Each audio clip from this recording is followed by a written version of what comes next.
Accident হয়েছে, মিঠুন অধিকারীর অনেক বড় অ্যাক্সিডেন্ট হয়েছে। তোমরা দেখতে পাচ্ছ তো কীরকম, দেখলেই কীরকম লাগছে না? তো তোমরা যারা মিঠুন অধিকারীকে খুব কাছাকাছি দেখেছো, চেনো, তারা তোমরা বুঝতে পারছো কীরকম ধরনের অ্যাক্সিডেন্ট এটা হয়েছে।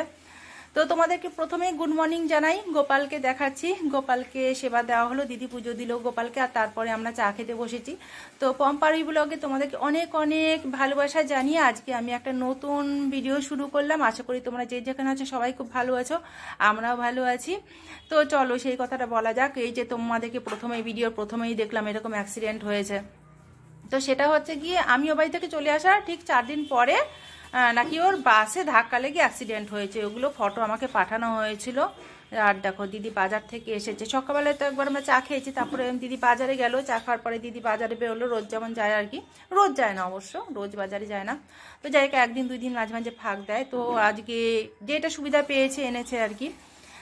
তো এখানে বেগুন, ধনেপাতা, আলু, টমেটো এসব নিয়ে এসছে, আর মিষ্টি নিয়ে এসছে। আমরা ব্রেকফাস্টে মুড়ি দিয়ে মিষ্টি দিয়ে খাবো, আর মেয়ের জন্য চিপস টিপস এনেছে, এই আর কি। তো যাই হোক, আমি কিন্তু আমার একটুও দুঃখ হয়নি। মিঠুন অধিকারী ওইরকম ফটো আমাকে পাঠিয়েছে, ছেলেকে বলেছে মাকে তুমি আমার ফটো তোলো, মাকে পাঠাও। তারপরে আমার ছেলে আমাকে বলছিল, ঠামিও বলছে তোমাকে চলে আসতে। ঠামি আমাকে তোমাকে বলতে বললো যে দেখো বাবার যে এরকম অ্যাক্সিডেন্ট হয়েছে, এটা মাকে পাঠাও, আর ছবিটা পাঠাও, আর বলো বাবার এত বড় অ্যাক্সিডেন্ট হয়েছে, মা তুমি তাড়াতাড়ি চলে আসো। বাবা আমার দেখাশোনা কি করে করবে, রান্নাবান্না কি করে করবে, হাতেও চোট লেগেছে, পায়েও চোট লেগেছে, কপালও ফেটে গেছে। যখন আমাকে বলছিল, আমি কি উত্তর দিয়েছি জানো? আমি বলেছি তোমার ঠাম্মিকে বলো তোমার বাবা যেদিনকে মরে যাবে সেদিনকে আমি ওই বাড়িতে ফিরবো, যদি ডাকে। তো তখন আমার বর মানে মিঠুন অধিকারী তখন আমাকে বলতে বললো যে মাকে বলো যে তোমার বাবা যখন মরে যাবে তখন এই বাড়িতে আর তোমাকে কেউ ডাকবে না, তোমার প্রয়োজন নেই, কোনো প্রয়োজন নেই মিঠুন অধিকারী। আমি ওই বাড়িতে যাবো বলে কিন্তু চলে আসিনি।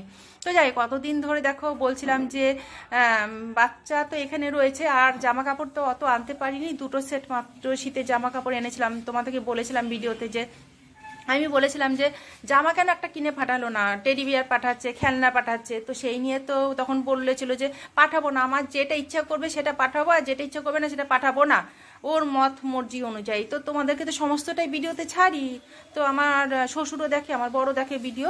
তো যাই হোক কীভাবে ওদের মনে হয়েছে মেয়ের জন্য জামা পাঠিয়েছে।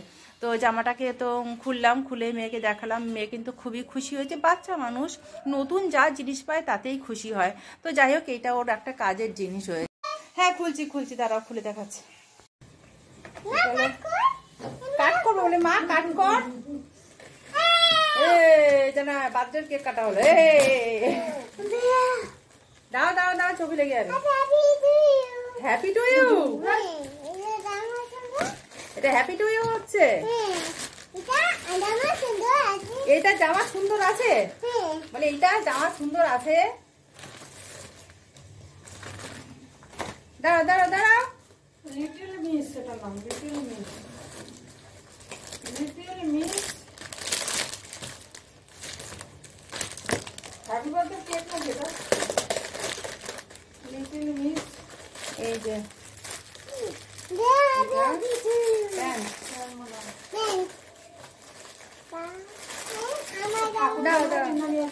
হ্যাঁ এই যে প্যান্ট, হ্যাঁ বড় প্যান্ট বেবি, এখন গুটিয়ে পড়াতে হবে।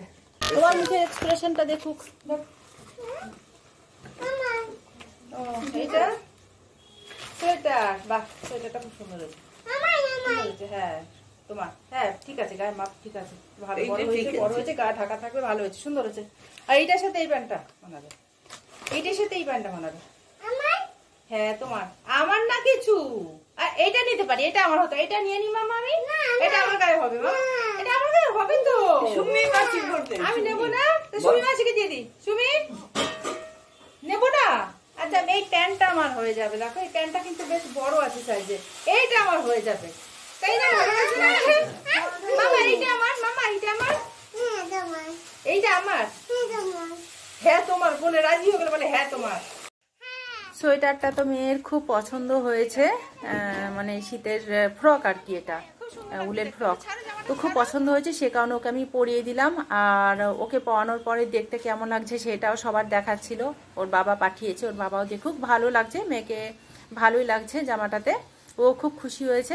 আর স্নান তো আমাদের আগেই হয়ে গেছিলো, মেয়েকে স্নান করিয়ে তারপরে আমি স্নান করতে গিয়েছিলাম। তো স্নান করে যেই এসেছি তখনই পার্সেলটা এসছে। তো যাই হোক জামা টামা পরানো হলো, খুব খুশি হলো মেয়ে। এখন চলে এসেছি আমরা খেতে। দিদি আজকে নিরামিষ বলতে মেয়ের জন্য ডিম সেদ্ধ করেছে। আমরা নিরামিষ খেলেও মেয়েকে একটা করে ডিম সেদ্ধ প্রত্যেক বেলাতেই দেওয়া হয়। তো ফুলকপি ভাজা, ডিম সেদ্ধ আর ডাল দিয়ে এখন ভাত খাবো। বেগুন ভাজা করেছি, বেগুন ভাজা নিইনি, কারণ কি মেয়ের আর আমার একটু অ্যালার্জি প্রবলেম আছে, বেগুনটা খুব একটা খাই না।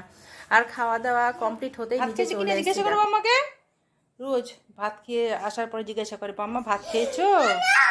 কিনো মাসি দেয়নি ভাত বম্মাকে? আবার ও নো, এত ভয় পাচ্ছ কেন? আচ্ছা এখন তো বম্মা তো ওষুধ খাবে, আমরা খেয়ে আসলাম ওপর থেকে। আর রোজ এই কাজটা করবে।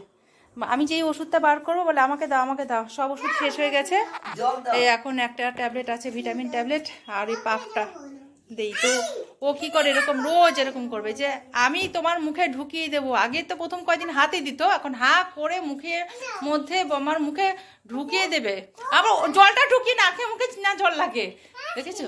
দিদা বলে আমার এটাও কপালে ছিল, আমার কপালে এটাও ছিল, ওর হাতে শেষকালে ওষুধ খেতে হবে। নাতির ঘরে পুতি, দেখো বোতলের ঢাকনা আবার আটকাছে। ভালো করে লাগিয়েছো? বাবা কত কাজ শিখে গেছে, বম্মাকে ওষুধ খাওয়াচ্ছে।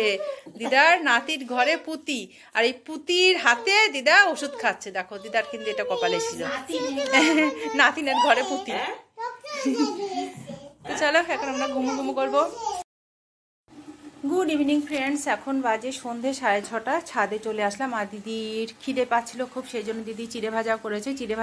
চিড়ে ভাজা খাচ্ছে ওরা, আর আমি ওইদিকে চা বসিয়ে দিয়েছি।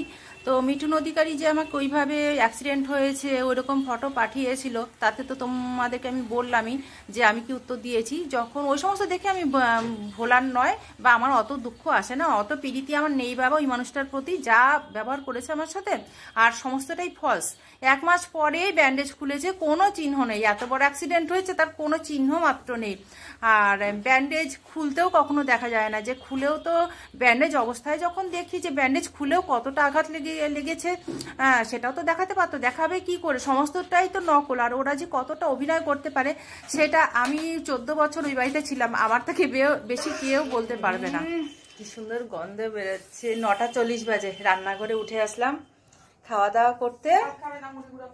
আমি এতক্ষণ মোবাইল নিয়ে বসেছিলাম, মোবাইলে অনেক কাজকর্ম ছিল সারছিলাম। আর এখানে আর কি আরাম করে মশারিতে বসে বসে মোবাইল ঘাটছিলাম। আর এখানে রাত্রিবেলার খাওয়ার টাইম মতন চলে আসছি খাওয়া দাওয়া করতে। আর ছোট বোন ভাত করেছে রাতে। আর দুপুরবেলা কিছু আছে নাকি রে? না, ডাল আছে না, ডাল আছে। আর এখানে বেগুন পোড়া বানাচ্ছে।